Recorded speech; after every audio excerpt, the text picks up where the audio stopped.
Dan ayat ni masyhur, majoriti orang Islam ni tahu, kecuali lah kalau pergi tanya apa daddy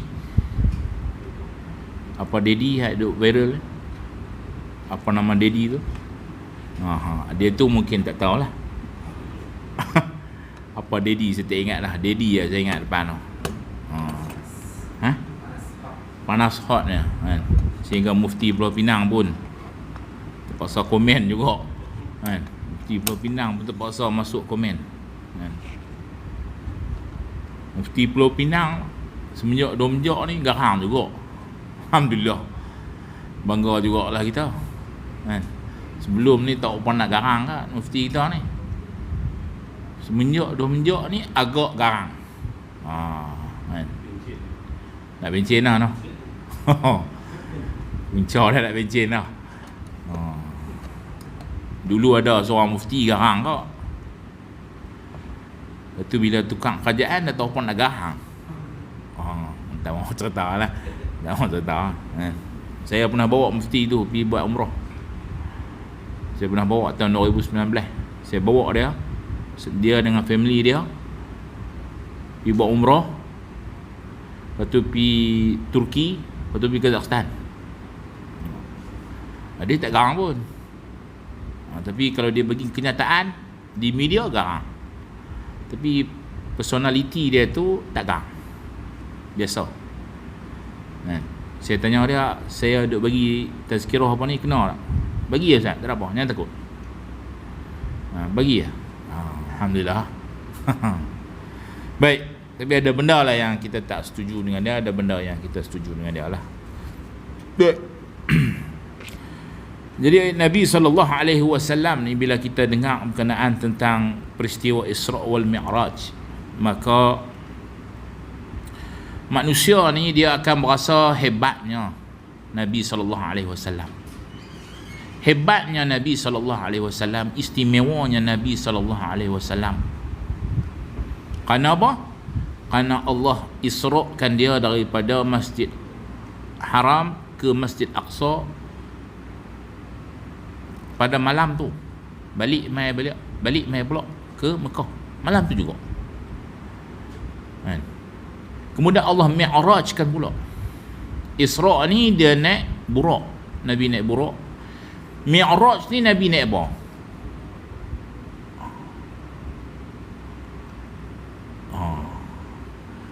Dia mi'raj ni dia tangga. Mi'raj ni perkataan maksud dia tangga. Jadi Nabi ni dia macam melalui satu portal lah, nak kata macam tu lah, kita kata sains sekarang ni portal lah. Itu Mi'raj lah, tak mau kita tak berbincang banyak lah tu. Tapi Mi'raj ni maksudnya tangga. Mi'raj ni dia tangga. Jadinya bagi seorang manusia, dan khususnya bagi orang Islam ni, kita berimanlah dengan perkara tu. Walaupun dari segi logik akal kita tak boleh lah, tak kena dengan logik akal kita, tapi sebabkan dia adalah benda yang wajib kita beriman dengan dia, maka kita beriman, kita percaya, sebab itu adalah kekuasaan Allah Subhanahu Wa Taala. Maka itu adalah keistimewaan mukjizat yang Allah beri kepada Nabi sallallahu alaihi wasallam, dan Allah tidak berikan kepada nabi-nabi lain. Allah Subhanahu Wa Taala beri kepada Nabi Isa mungkin, tapi Allah tidak berikan kepada Nabi Isa berjumpa dengan Allah Subhanahu Wa Taala, bertemu dengan Allah. Nanti kita bincang bab bertemu, bab melihat Allah tu, kita bincang lain tu. Tu pun isu juga tu. Tetapi kita tidak mengetahui apakah yang berlaku kepada Nabi sallallahu alaihi wasallam sebelum Nabi mendapat Isra' wal Mi'raj. Bagi seorang manusia ni, bila dia di Isra' dan di Mi'rajkan tu dah cukup hebat dah lah. Naik pergi ke syurga, hebat kan? Benda apa lagi yang paling hebat? Tu lah boleh hebat. Tapi sebelum Nabi mendapat kenikmatan yang sebegitu, apakah duri yang telah Nabi SAW terima? Apakah ujian yang diterima oleh Nabi SAW? Yang ni kita jangan dengar. Kita dengar hak cerita hak seronok best tu tapi kita tak dengar keperitan Nabi sallallahu alaihi wasallam. Dan Allah bagi ujian kepada Nabi, ujian yang bertimpa-timpa, barulah Allah Subhanahu wa taala beri kepada Nabi Isra wal Mi'raj. Allah uji Nabi sallallahu alaihi wasallam dulu. Apakah ujian yang diterima oleh Nabi sallallahu alaihi wasallam? Pertamanya, pada tahun ke-7 kenabian Nabi. Pada tahun ke-7 kenabian, Bani Hashim, Nabi sallallahu alaihi wasallam dan juga Bani Hashim. Bani Hashim tahu? Bani Hashim ni satu puak dalam kabilah Quraisy. Yang pegang Mekah ni kabilah Quraisy. Dalam kabilah Quraisy ni dia ada banyak bani. Bani ni maksud anak. Bani yang paling mulia, yang paling tinggi sekali ialah Bani Hashim. Dan mereka ni lah yang menjaga Kaabah, Bani Hashim. Jadi orang Arab Quraisy ni, setelah mana mereka ni tidak berjaya nak mematahkan semangat Nabi sallallahu alaihi wasallam dalam usaha dakwah Nabi, nak menyeru orang Mekah ni masuk Islam, mereka buat macam-macam kat Nabi, tapi Nabi tak berhenti. Akhirnya mereka buat apa? Mereka telah memulau seluruh keluarga Nabi daripada Bani Hashim selama 3 tahun. Pulau tu mereka buat macam mana? Mereka tidak menjalinkan hubungan dengan Bani Hashim. Mereka tidak menjalankan perniagaan dengan Bani Hashim. Orang Arab Quraisy ni, dia tidak mengahwinkan anak-anak mereka dengan anak-anak daripada Bani Hashim. Bahkan mereka ni membiarkan keluarga Bani Hashim ni, keluarga Nabi ni, lapak dan mati dalam keadaan kelaparan. Lapaknya keluarga Nabi ni sehingga ada yang memakan kulit kering. Kulit-kulit binatang hak dikeringkan tu dia koyak makan sebab terlampau lapak sangat. Itu ujian yang diterima oleh Nabi dan juga Bani Hashim. Bani Hashim ni ketua dia siapa? Abu Talib, pak menakan Nabi sallallahu alaihi wasallam. Tapi Nabi ni dia masih lagi meneruskan dakwah dia. Tapi ketika itu Nabi buat secara sirriyah, secara rahsia.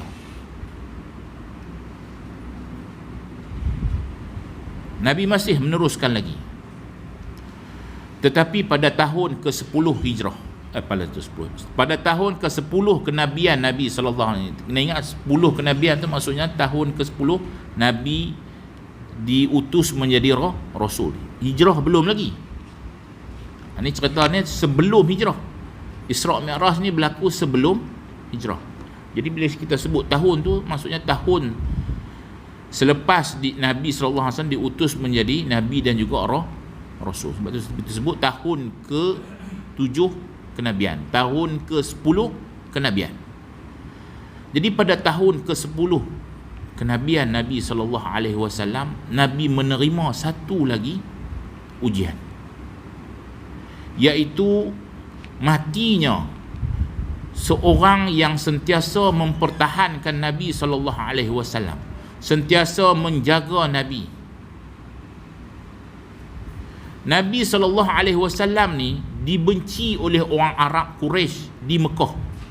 Tapi orang Arab Quraisy ni dia tak berani nak buat apa-apa kat Nabi. Kerana apa? Pertama, Nabi ni adalah daripada kabilah Quraisy. Itu yang pertama. Yang kedua, Nabi ni mai daripada keturunan Bani Hashim. Dan Bani Hashim ketua dia ialah Abu Talib. Orang Arab ni dia kerana dia memulia dan menghormati Bani Hashim dan juga Abu Talib ni, maka dia tak puas hati kat Nabi macam mana pun dia tak berani buat apa. Dia boleh buat sikit-sikit macam tu. Yang berani buat kat Nabi ni hak ketua-ketua kepala-kepala. Tu pun mereka tak berani nak pi cucuk Nabi ke, nak pi bunuh Nabi, mereka tak berani. Akhirnya orang kata yang menjadi penyelamat kepada Nabi sallallahu alaihi wasallam, yang sentiasa menjaga Nabi ni, akhirnya mati. Allah tarik nikmat tu daripada Nabi sallallahu alaihi wasallam. Matinya Abu Talib. Sebelum Abu Talib ni dia meninggal, Nabi sallallahu alaihi wasallam pi ziarah. Orang kata nak mati ni, orang kata apa? Bahasa Melayu kita nazak satu lagi apa orang kata? Kalau raja, kalau sultan nak meninggal tu, dia tak kata ngering. Gering ngering. Ketika Abu Talib ni dia duk ngering, itu nazak lah, kita kata nazak kan. Nabi SAW pergi ziarah Abu Talib ni. Dan ketika Nabi masuk ke rumah Abu Talib, ketika itu adalah Raja Mekah. Siapa dia Raja Mekah? Abu Jahal. Raja Mekah ni yang diketahui yang hidup pada zaman Nabi ada dua ya. Abu Jahal dengan Abu Sufyan. Dua ya. Abu Jahal, Abu Sufyan. Abu Jahal tak masuk Islam. Allah tak bagi kepada dia masuk Islam. Abu Sufyan Allah bagi hidayah. Tapi dua-dua tu adalah Raja Mekah ketika Nabi SAW hidup. Dia punya Raja Mekah, tapi dia bukan raja kan? Baik. Ketika Nabi ziarah Abu Talib, ketika nazak, Abu Talib ada di situ dengan seorang lagi kawannya. Maka Nabi ni membaca talqin la ilaha illallah. Nabi kata, bacalah la ilaha illallah Muhammadur Rasulullah. Ucap kataan ni, la ilaha illallah Muhammadur Rasulullah. Sebab Nabi nak pak saudara yang dia sayang ni mati dalam keadaan Islam, mati diterima oleh Allah Subhanahu wa taala. Maka Nabi ajak ketika itu Abu Talib, la ilaha illallah Muhammadur Rasulullah. Abu Jahal dia dengar. Abu Jahal dia dengar, kemudian dia kata apa? Dia kata, wahai Abu Talib, dia kata, adakah engkau ingin mengikut anak saudara engkau, agama anak saudara engkau, dan meninggalkan agama Abdul Muttalib? Bila sebut Abdul Muttalib ni, besarlah Abdul Muttalib ni. Jasa dia Abdul Muttalib ni besar kan? Orang Arab Mekah ni bila sebut Abdul Muttalib, satu orang yang cukup legend di Mekah walaupun dia dah meninggal. Dan Abu Talib ni anak kepada Abdul Muttalib. Abu Jahal ni dia pusing kepala Abu Talib ketika itu. Adakah engkau hendak meninggalkan agama Abdul Muttalib? Disebabkan Abu Talib dia nak jaga nama Bani Hashim dengan nama Abdul Muttalib tu, maka dia jawab kepada Abu Jahal, tidak, aku tidak akan meninggalkan agama Abdul Muttalib. Maka bila Nabi dengar ucapan Abu Talib tu, Nabi pun berjanji kepada Abu Talib, pak saudara dia. Dia kata, sekiranya engkau meninggal, maka aku akan meminta kepada Allah supaya diampunkan dosa kamu. Nabi minta. Nabi berjanji dengan Abu Talib, kalaulah hang pak saudara mati bukan dalam keadaan Islam, maka aku akan berdoa kepada Allah, semoga engkau ni diampunkan dosa. Sebab mati dalam keadaan bukan Islam, maksudnya masuk neraka lah. Jadi Nabi ni terlampau sayang, dia terkeluar kata-kata sebegitu. Maka Allah turunkan ayat, a'udzubillahi minasyaitanirrajim, innaka la tahdi man ahbabta walakinnallaha yahdi man yasha wa huwa a'lamu bil muhtadin. Sesungguhnya kamu, wahai Muhammad, kamu tidak boleh memberikan hidayah kepada orang yang kamu sayang, kepada orang yang kamu suka. Akan tetapi Allah Subhanahu wa ta'ala yang memberi hidayah kepada sesiapa yang dia nak.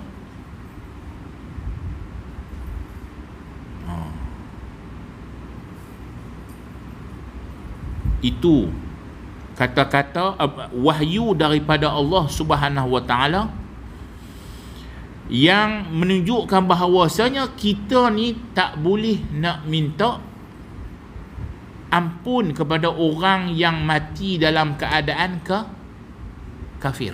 Dia mati dalam keadaan kafir, contohnya lah pak menekan kita seorang, India ke China ke Siam ke, contoh dia kan, mati kafir, kita sayang ke dia, kita pun minta lah ampun kepada dia.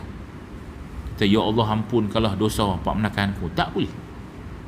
Tapi kalau lah pak menekan kita tu, keluarga kita tu memang dah Islam dah, memang Islam, tapi perangai jahat lah kan?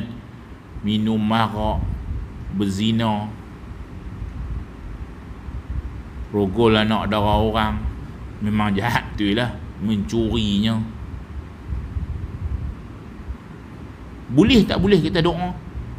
Boleh, sebab dia ada iman, dia bersyahadah, dia adalah orang Islam yang beriman dengan Allah Subhanahu wa ta'ala.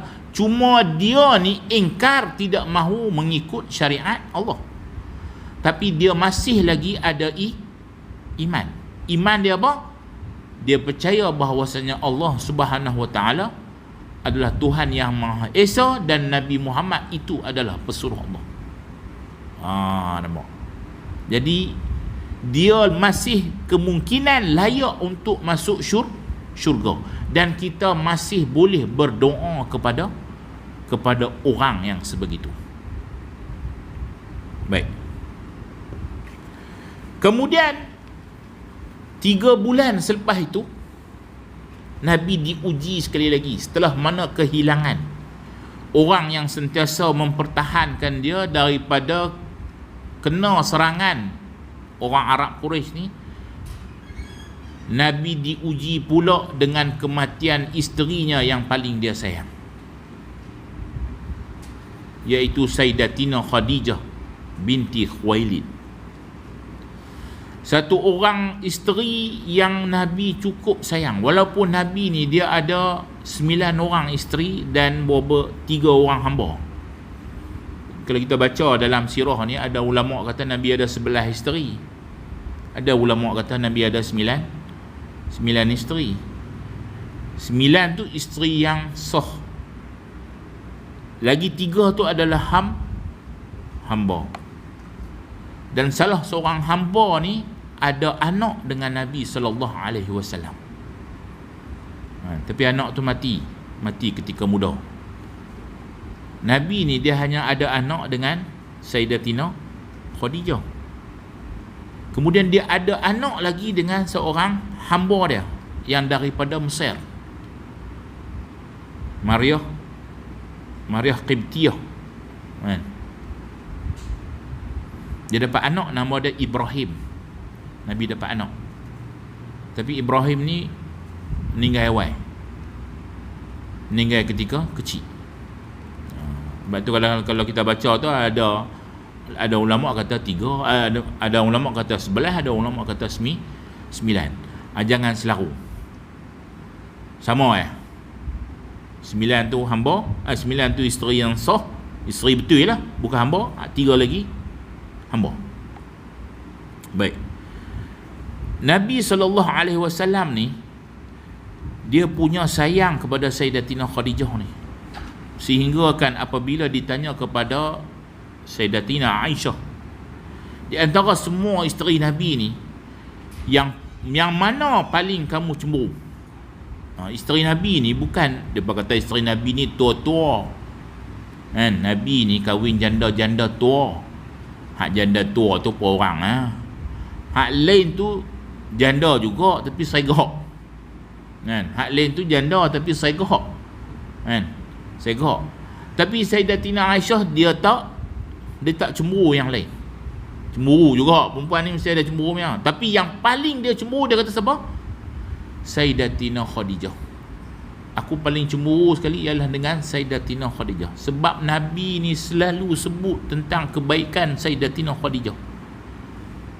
Sehingga aku rasa cemburu betul dengan Sayyidatina Khadijah ni. Sehingga satu hari ni ada adik Sayyidatina Khadijah mai ziarah Nabi. Dan adik dia ni suara macam Sayyidatina Khadijah. Waktu tu Nabi tengah sembahyang sunat kan. Bila Nabi dengar adik ada orang mai yang suara dia macam Sayyidatina Khadijah, Nabi menjegerakan solat dia. Itu menunjukkan bahawasanya Nabi ni cukup menyintai Sayyidatina Khadijah. Tak ada isteri yang macam Sayyidatina Khadijah ni. Yang mana Sayyidatina Khadijah ni dia sentiasalah menenangkan Nabi dalam keadaan Nabi SAW ditekan oleh orang Arab Quraisy ketika itu.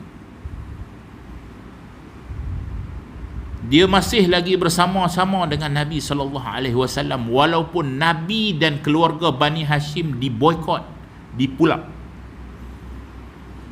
Sayyidatina Khadijah dia bukan daripada Bani Hashim, dia mungkin boleh tinggal Nabi, tapi dia tak tinggal. Dia masih lagi bersama dengan Nabi SAW. Dan ketika dia dah nazak dah ni, dia bertemu dengan anak dia Sayyidatina Fatimah. Dia kata Fatimah, dia kata, boleh tak hang minta kepada ayah, kepada Rasulullah kain serban dia supaya dijadikan kain kafan aku. Sebab apa? Sebab aku takut nanti aku masuk neraka. Dia minta. Kenapa ibu tidak meminta sendiri? Fatimah tanya. Aku segan, dia kata, aku malu nak minta kepada Nabi SAW.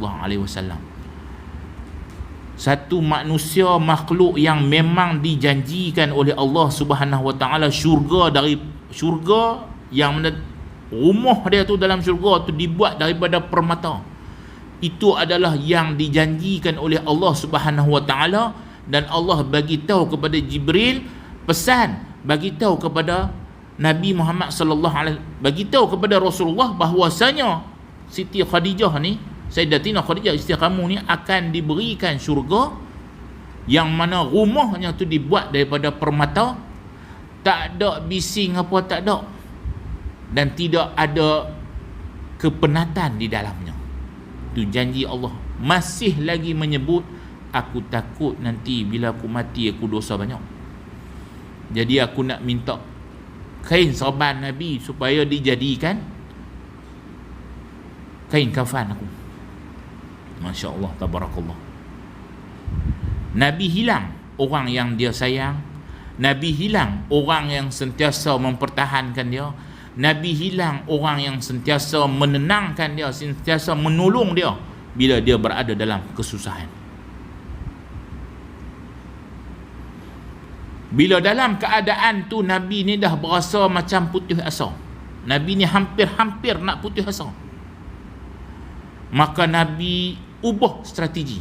Mungkin orang Arab Mekah tak mau terima aku, tapi mungkin orang luar daripada Mekah akan terima aku. Maka Nabi pun pergilah ke Taif bersama dengan anak angkat dia Zaid bin Harisah. Nabi Pipi tu Nabi tidaklah disambut dengan tala'al badru alaina. Ada Nabi tak disambut. Nabi disambut dengan batu. Sehingga berdarahlah kaki Nabi.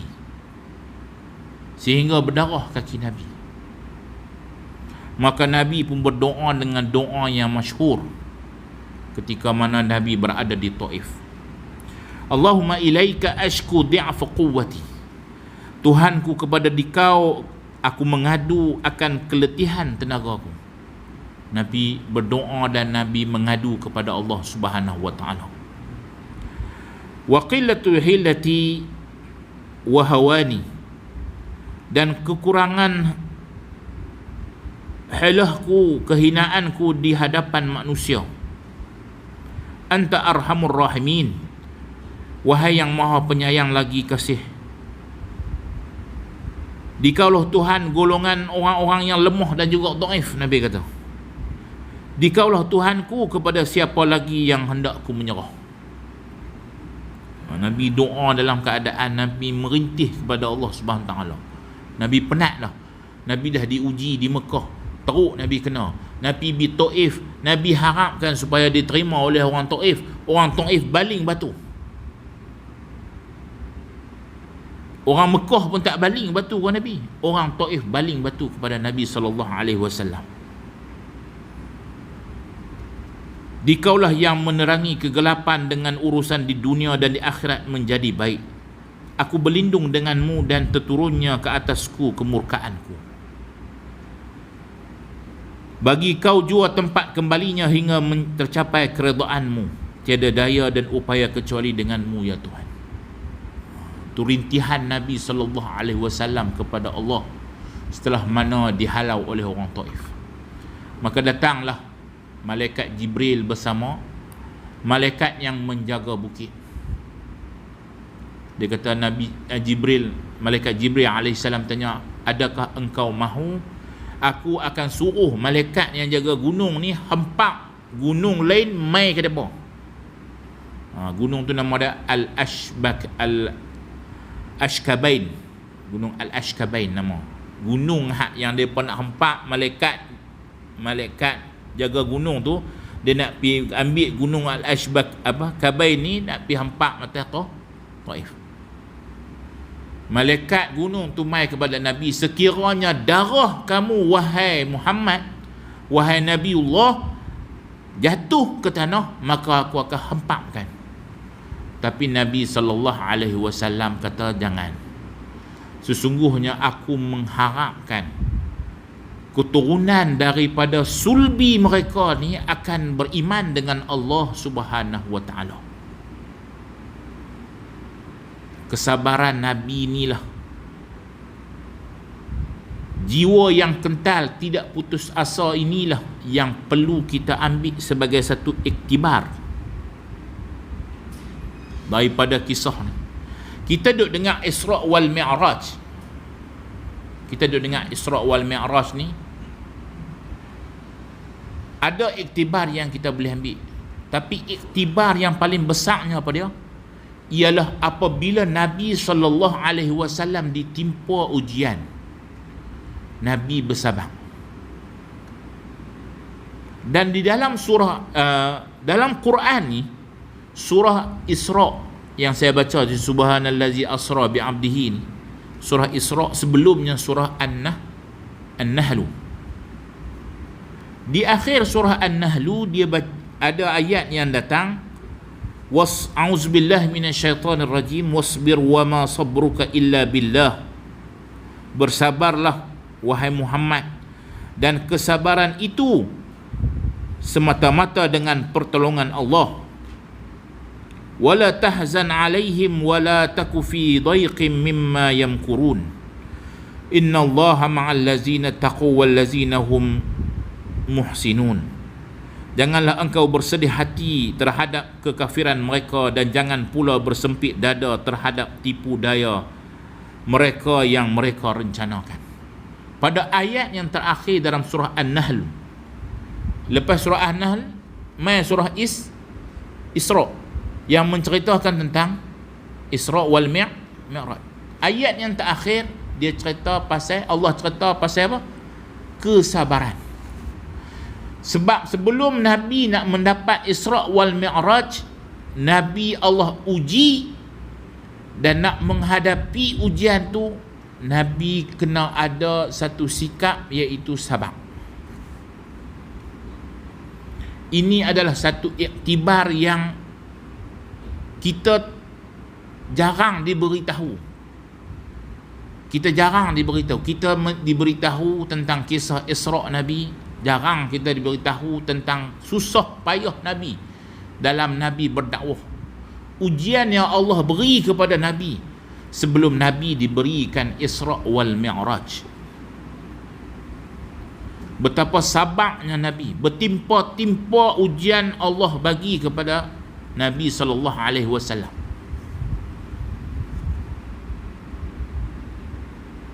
Jadi kita ni ambillah satu iktibar bahawasanya sesungguhnya apa yang Allah nak beri kepada kita, Allah akan uji kita dulu.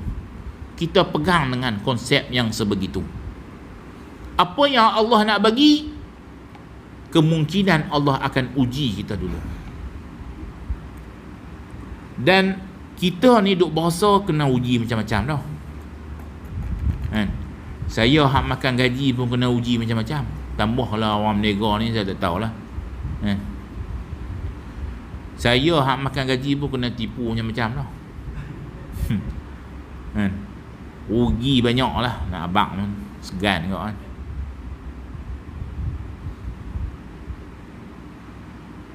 Duk berasa tu, aku ni kena uji dah ni. Banyak dah kena uji ni. Kan? Mungkin Allah nak bagi sesuatu. Mungkin Allah nak jadikan aku kaya. Tak kaya-kaya pun. Kan? Kalau kaya tak mai dah mengajak Siti Khadijah ni. Siti apa?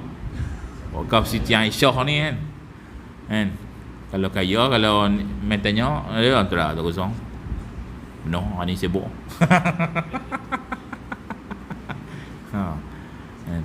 Tapi ujian ni dah bertimpa-timpa dah. Ujian duitnya, ujian fitnahnya, macam-macam lah kan. Kita ni duk berasa dah macam-macam. Tapi Allah ni dia masih duk bagi ujian tau. Tak habis lagi ke ujian kau ni? Kita lupa bahawasanya Allah ada sebut ahasiban nas ayutraku an yaqulu amanna. Manusia ni dia menyangka bahawasanya apabila dia mengatakan aku ni dah beriman dah, kemudian dengan dia berasa dia beriman tu, dia tidak diuji oleh Allah Subhanahu Wa Taala. Kita ni bukan rasa beriman, kita ni duk rasa kena uji macam-macam. Kita sabar, redha. Orang Islam ni dia bagusnya ialah dia sabar dan dia redha. Itulah yang menyebabkan orang-orang barat ni dia terpesona dengan sikap orang-orang Palestin di Gaza. Apabila tanya apa orang kata peperangan ni, apa yang kamu rasa tentang peperangan ni kan? Hasbunallah wa ni'mal wakil. Dia jawab tu lah, aku letak semua kepada Allah Subhanahu Taala. Kan? Dan dia jawab dalam keadaan macam dia tak ada masalah. Padahal dia dah mati habis dah. Anak beranak dia semua, kakak adik beradik, abang-abang, pak mak anak semua, bini mati habis belakang dah. Anak-anak ni pun tak ada siapa dah. Budak-budak ni tak ada siapa nak yatim piatu lah. Tapi bila tanya tu muka dalam macam tak ada masalah. Itu baru betul. Itu baru ujian yang betul yang Allah bagi. Dan mereka redha dengan ujian yang Allah bagi. Itu baru layak dipanggil sebagai orang yang beriman. Tapi orang tertanya-tanya juga, macam mana mereka ni boleh iman mereka kuat macam tu? Macam mana boleh iman mereka kuat macam tu? Dia ada satu kejadian tahun 2016, saya tengok lah. Ada satu kapal daripada Turki. Kapal itu nama dia Marmara. Ingat tak? Kapal Marmara daripada Turki. Kapal daripada Turki ni dia nak beri bantuan. Dalam tu rasanya ada orang Malaysia rasanya. Kapal Marmara ni dia nak bagi bantuan kepada orang Gaza. Sebelum sampai ke darat, Israel ni dia dah serang kapal tu. Dia naik atas kapal tu, dia tembak. Tapi dia tak tembak semua, dia tembak orang. Jadi baliklah mereka ni ke Turki balik. Balik ke Turki balik di Temu Ramah. Apa perasaan kamu tentang kejadian yang berlaku ni? Aku rasa kecewa. Hak masih hidup ni jawab apa? Aku rasa kecewa. Kenapa kecewa? Kerana Allah tak tarik nyawa aku pada waktu tu. Aku tak kena tembak pada waktu tu. Kenapa hang kata macam tu? Sebab orang-orang yang mati, yang kena tembak Israel dengan atas kapal tu, mereka ni mati syahid. Dan kami dapat lihat jenazah mereka ni tak sama dengan jenazah orang-orang biasa yang mati. Tak sama. Muka mereka berseri, wajah mereka berseri, badan mereka lembut, elok, macam orang tak mati. Itu tuan-tuan, orang yang daripada luar nak mai tolong orang Gaza yang duk kena tembak, duk kena bom ni.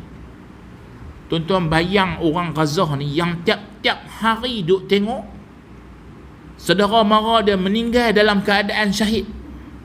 Mereka ni duk tengok orang mati syahid ni, duk tengok. Mereka menyaksikan sendiri bagaimana orang yang kata mati syahid tu macam mana. Orang hak mai daripada Turki ni, kita pun tak tahu amalan dia macam mana, ujian dia macam mana. Mai kena tembak syahid. Orang yang tengok tu, dia kata, kalau aku kena tembak waktu tu, hak tu baru aku nak. Aku balik ni aku kecewa sebab aku tak kena tembak. Orang Gaza ni tiap-tiap hari duk menyaksikan saudara-saudara, kawan-kawan mereka ni mati syahid.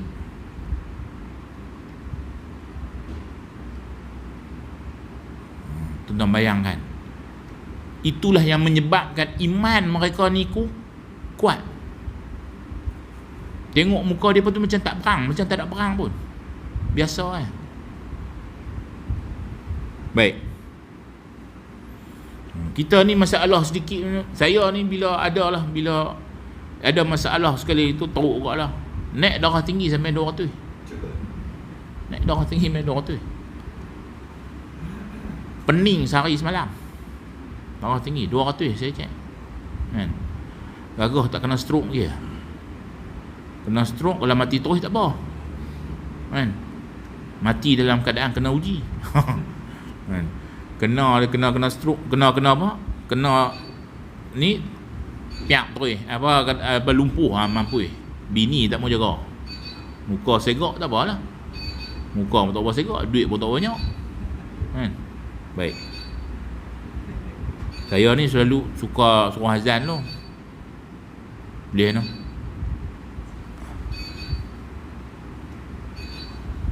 Sabar dan juga tidak putus asa akan ujian yang diberikan oleh Allah Subhanahu wa taala. Allah Subhanahu wa taala sebut, A'udzubillahi minasyaitonirrajim, qul ya ibadiyalladzina asrafu ala anfusihim la taqnatu min rahmatillah. Allah kata apa? Wahai hamba, katakanlah wahai hamba-hambaku, alladzina asrafu, yang telah melampau-lampau dalam melakukan dosa. La taqnatu min rahmatillah, janganlah kamu berputus asa. Allah Subhanahu wa taala dia pesan kepada kita yang buat dosa. Allah kata, kita ni yang buat dosa, janganlah kamu berputus asa. Bayangkan tuan-tuan, itu Allah pesan kepada orang yang buat dosa. Kita ni insya-Allah lah yang kurang lah buat dosanya. Mungkin pesanan yang sebegitu untuk yang nama ada macam Big Daddy apa semua tu lah kan, yang melampau-lampau banyak buat dosanya kan. Mungkin di kalangan orang yang sentiasa berzina, yang minum arak banyak, mencuri banyak, orang-orang macam ni dia akan merasakan bahawasanya dia tidak akan diterima oleh Allah Subhanahu wa taala. Tapi Allah sebut, orang yang, wahai hamba aku yang melampau dalam melakukan dosa, janganlah kamu berputus asa daripada rahmat Allah Subhanahu wa taala. Kita ni bila Allah bagi ujian, Bila Allah bagi ujian, Allah kata la yukallifullahu nafsan illa wus'aha. Tidaklah membebankan, Allah tidaklah memberi ujian yang mana hamba aku ni tak mampu nak menanggung ujian tu. Mungkin ada orang ujiannya dia, orang kata duit kena tipu sampai 1 juta. Duit kena tipu sampai 1 juta. Kita dengar, oi kalau aku nak tipu sampai 1 juta mampu. Nak lari mana dah, makan pasiak lah 1 juta ni. Tapi orang yang kena tipu tu, dia mungkin kata aku redha dengan ujian Allah, dan aku masih lagi boleh menghadapi ujian ni. Sebab ujian yang Allah bagi kepada setiap orang ni dia tak sama. La yukallifullahu nafsan illa wus'aha. Pegang dengan tu. Nabi Allah bagi ujian macam lain. Kita ni Allah bagi ujian kita macam lain. Tak sama. Yang ada dalam surau ni tak sama ujian dia, tapi saya yakin semua Allah bagi ujian kepada dia. Ni abang kita ni, Allah bagi ujian kepada dia. Kita boleh nikmat dunia ni, kita boleh rasa nikmat dunia macam-macam. Dia mungkin terlepas nikmat dunia macam-macam. Itu ujian yang Allah bagi kepada dia.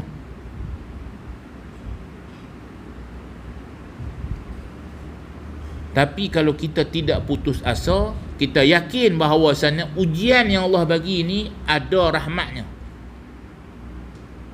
Inna ma'al usri yusra wa inna ma'al usri yusra. 2 kali Allah sebut. Setiap kesusahan pasti ada kesenangan dia. Setiap kali aku bagi ujian hampa susah, pasti aku akan bagi kesenangan. Cuma kadang-kadang tu kita berasa macam kita tak dapat kesenangan, tapi kita senang. Kita boleh hidup, boleh pergi berjalan, walaupun kita diuji oleh Allah Subhanahu Taala, tapi kita hidup seperti biasa. Kalau nak dibandingkan dengan orang razah tu, kita ni tak ada apa. Baik, tu yang pertama. Saya nak pendek panjang nak. Pendek kan? 5 minit. Yang kedua saya nak berkongsi sini ialah dalam kisah Isra' wal Mi'raj ni, dia ada satu perkara yang boleh menggoncangkan akidah kita sebagai seorang Asy'ariyah wal Maturidiyah ahli sunnah wal jamaah. Dia goncangkan akidah dalam kisah Isra' Mi'raj. Bila Allah sebut, bila Nabi SAW naik ke Sidratul Muntaha, maka apa yang Nabi buat ketika itu? Apa yang Nabi dapat gitu? Nabi dapat bertemu, melihat Allah Subhanahu Wa Taala. Perkataan melihat Allah tu, dia menjadi satu isu polemik di kalangan ahli-ahli akidah, yang menyebabkan orang-orang ni sentiasa mengkafirkan di antara satu sama lain. Apa polemik dia ialah? Polemik dia, adakah Nabi SAW melihat Allah dengan mata panca indera ni? Tu. Adakah Nabi melihat Allah dengan mata manusia? Nabi tu manusia, dengan mata manusia. Maka datanglah golongan yang nama dia Mujassimah. Golongan Mujassimah nama dia. Mujassimah ni ialah golongan yang menjisimkan Allah Subhanahu Wa Taala. Dia menjisimkan Allah. Maksudnya dia kata Allah itu ada jisim. Allah itu ada jisim. Allah itu berhajat kepada tempat. Allah itu berhajat kepada masa. Dia kata, ya betul. Kita terima ayat ni, bahawa kita terima hakikatnya bahawasanya Nabi Muhammad melihat Allah. Okey. Mai satu golongan nama dia Mu'tazilah. Mu'tazilah bila dia dengar kenyataan yang dibuat oleh Mujassimah ni, maka dia kata apa? Sesungguhnya manusia itu tidak boleh melihat Allah, dan sesungguhnya Nabi Muhammad tu tak tengok Allah Subhanahu Taala. Tak boleh, manusia tak boleh tengok Allah. Itu Mu'tazilah. Maka datanglah Asy'ariyah wal Maturidiyah yang berada di tengah-tengah, di antara dua.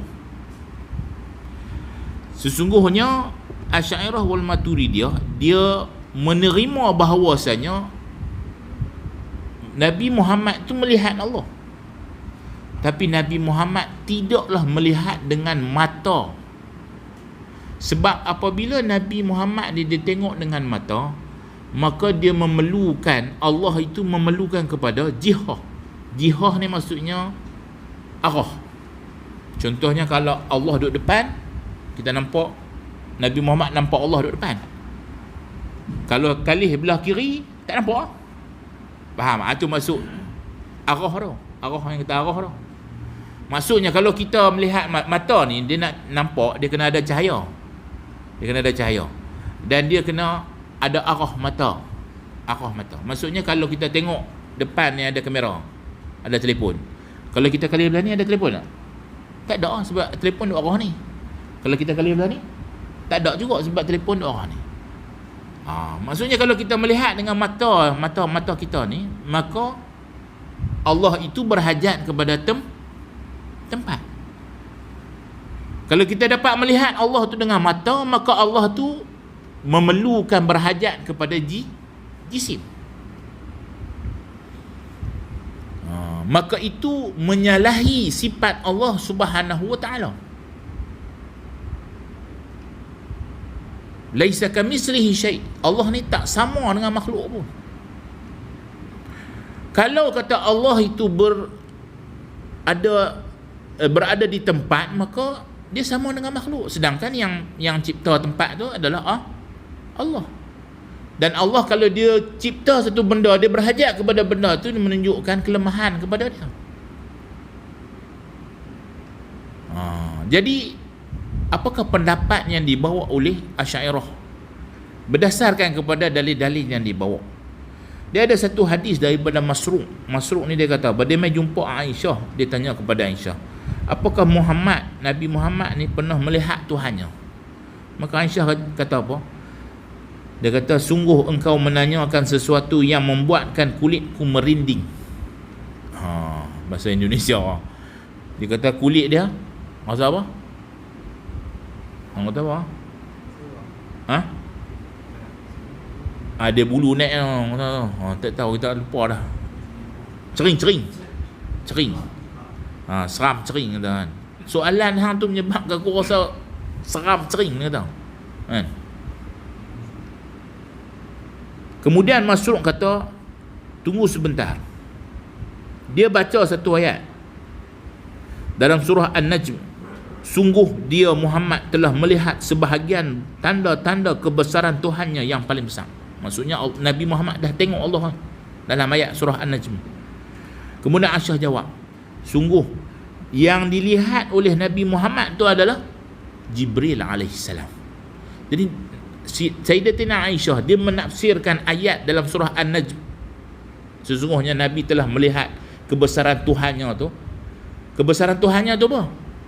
Jibril alaihissalam. Sebab Jibril alaihissalam ni bila dia naik ke satu peringkat langit ni, dia telah menunjukkan kepada Nabi Muhammad rupa dia yang sebenar.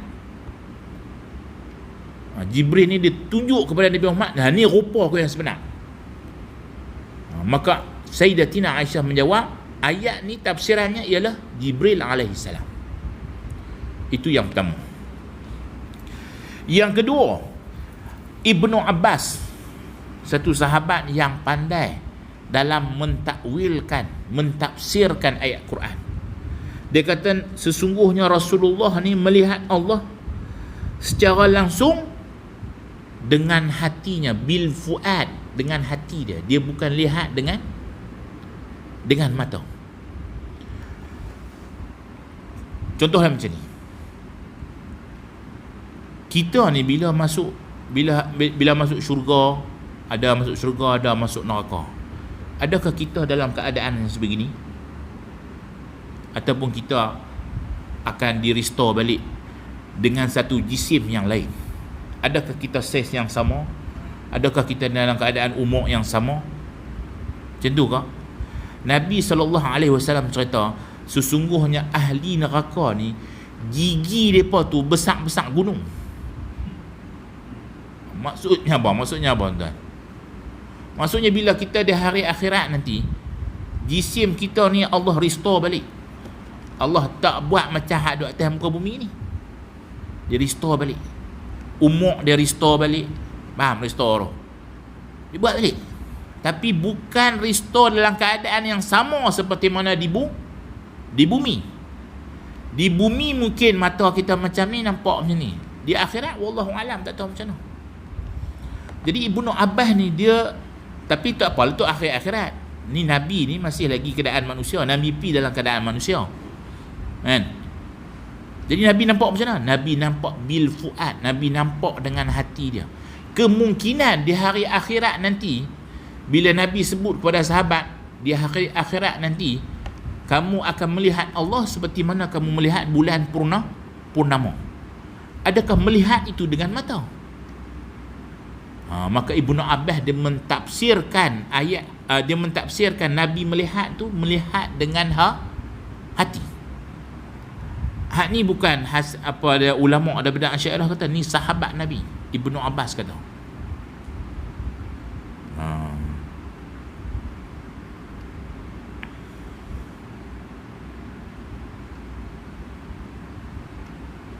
Jadi itu. Jadi pendapat yang dibawa oleh Asy'ariyah ni pendapat yang lebih selamat berbanding dengan dua pendapat daripada Mujassimah dengan pendapat Mu'tazilah, iaitu bahawasanya Nabi ni Allah memperlihatkan dirinya dan Nabi melihat Allah bukan dengan mata tapi dengan hati, bil fuad. Allah memperlihatkan dirinya itu dan Nabi nampak melalui hati. Itu adalah kalau Allah nak memperlihatkan melalui mata, maka mata ni dia ada kelemahan dia. Mata ni dia ada kelemahan dia. Kelemahan dia berhajat, pertama dia nak tengok, dia mesti ada cahaya. Yang kedua, bila dia tengok, dia mesti berhajat kepada arah. Tengok sini ada, tak ada. Dia berhajat kepada arah. Dia tak boleh tengok 360, tak boleh. Kamera boleh tengok 360.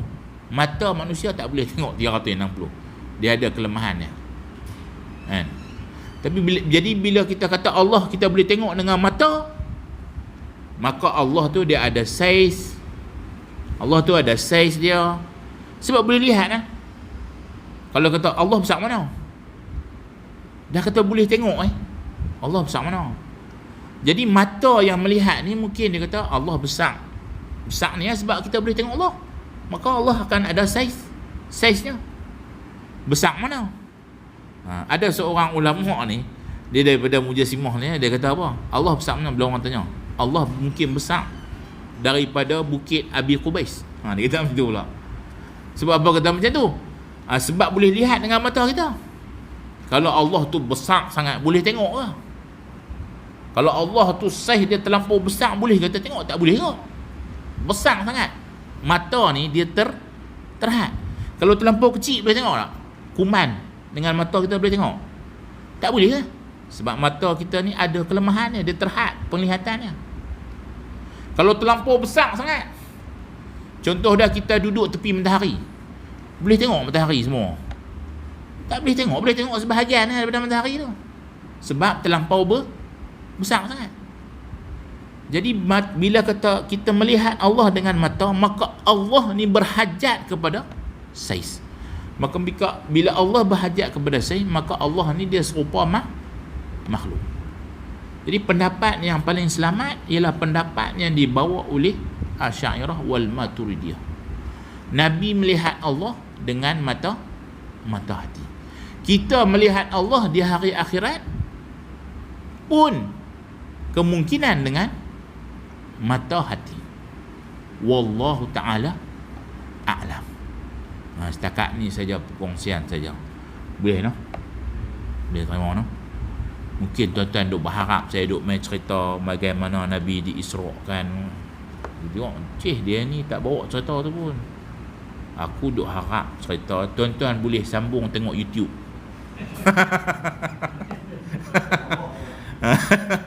Tuan-tuan boleh pergi sambung tengok YouTube. Kalau tuan-tuan nak dengar, tuan-tuan dengar Ustaz Wadi Anwar ada, cerita perjalanan. Ustaz Abdul Somad pun ada. Boleh dengar, seronok. Depa cerita lagi seronok dengar. Ustaz Datuk Badli Shah, Timbalan Mufti Pahang pun sedap dengar. Kalau saya cerita tak apa nak sedap sangat kan. Saya bawa dia punya kata mukadimah dia sebelum Isra' Mi'raj tu, balik tengok YouTube, pilih ustaz mana yang sedap sikit. Nak sedap lagi bawa hak Indonesia punya Adi Hidayat kan. Adi Hidayat ke pun sedap. Ataupun apa Basalamah, saya lupa Khalid Basalamah pun sedap kok. Kalau cerita depa ni cerita bahasa sirah sedap kan. Lain tak apa nak sedap sangat lah, tapi tu sedap, sirah sedap.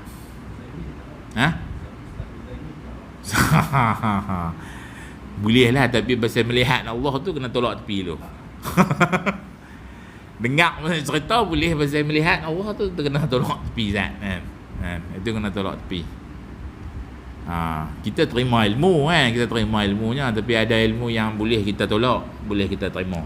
Hanya kita tolak semua sebab apa yang dia habang tu mungkin sebahagiannya betul kan. Sebab tu saya habang benda macam ni. Sebab benda semua orang boleh cerita pasal Isra' wal Mi'raj, tapi bila mai cerita Nabi tengok Allah, yang tu yang menyebabkan pendirian kita ni terombang-ambing. Betul Nabi tengok Allah kan. Nabi memang tengok. Ada hadis tu Nabi tengok Allah tu, dia punya jarak tu dalam keadaan pedang, busur. Jarak Nabi dengan Allah tu busur. Betul ya. Memang maksudnya memang Nabi melihat Allah tu dalam keadaan bertempat. Itu menyebabkan pendirian kita ni bergoyang-goyang. Sebab tu saya bawa cerita macam ni. Dah dapat ketetapan dalam hati dalam hal yang ada polemik sebegitu, boleh dengar. Nak dengar hak Rozaimi, nak dengar sedap lagi, Asri pun sedap kok. Asri Mazhar pun sedap. Depa ni kalau buat sirah memang kan. Dengan ada lagu pula lagi, lagu belakang punya background kan. Tu dia. Boleh lah tuan-tuan kongsian kita pada hari malam ni, insya-Allah semoga dapat manfaat. Wallahu taala a'lam. Auzubillahi minasyaitonir rajim. Bismillahirrahmanirrahim. Alhamdulillahirabbil alamin, wassalatu wassalamu ala asyrafil anbiya'i wal mursalin wa ala alihi washabbihi. Allahumma inna nas'aluka ridhaka wal jannah wa na'udzubika min sakhatika. Allahumma innaka 'afuwun karim tuhibbul 'afwa fa'fu 'anna wa 'an walidina bi rahmatika ya. Allahumma khtimna bi husnil khatimah wa la taqtim. Rabbana atina fid dunya hasanah wa fil akhirati hasanah wa qina. Alhamdulillah. Lepas ni kalau panggil sekali lagi, saya nak mai pakai t-shirt dengan bubuh selendang tu boleh.